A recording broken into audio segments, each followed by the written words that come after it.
number is staggering. There are over 200,000 Korean adoptees around the world, and many are here in Western New York. Tonight, Channel 2's Claudine Ewing shows us how a DNA test led to a wonderful reunion for one of those adoptees who learned she had family ties in our area. For many families, this is real, and very likely you know someone who served in the military. That's the case for Paul and Katherine. Someone they never met is the reason they've come together. Katherine is a mixed-race Korean adoptee. She was in an orphanage until she was adopted by a U.S. family. I am a byproduct of military occupation. Paul is an American raised in Western New York. We have the same father. And not until last year did they find out that they are brother and sister. And it's all because Katherine took a DNA test. Every time I tell someone that I discovered I have some half-siblings, they get that sort of look on their face like, my father served in that war.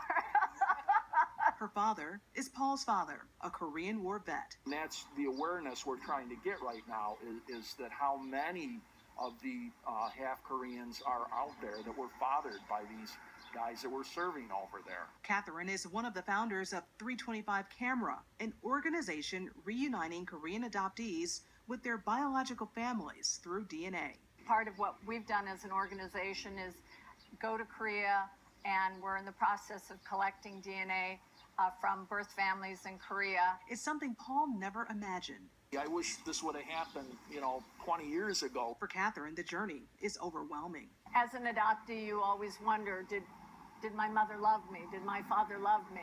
And I can tell you that they never forget. An adoptee often wants to know more. I'm trying to put the story together.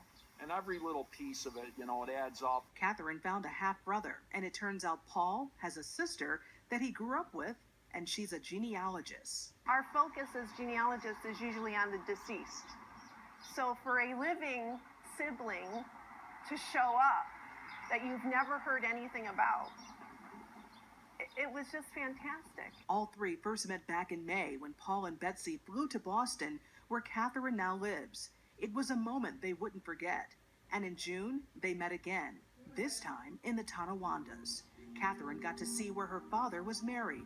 I think everyone's entitled to know who they are and where they come from. 3 heartbeats with a bloodline uniting them in love.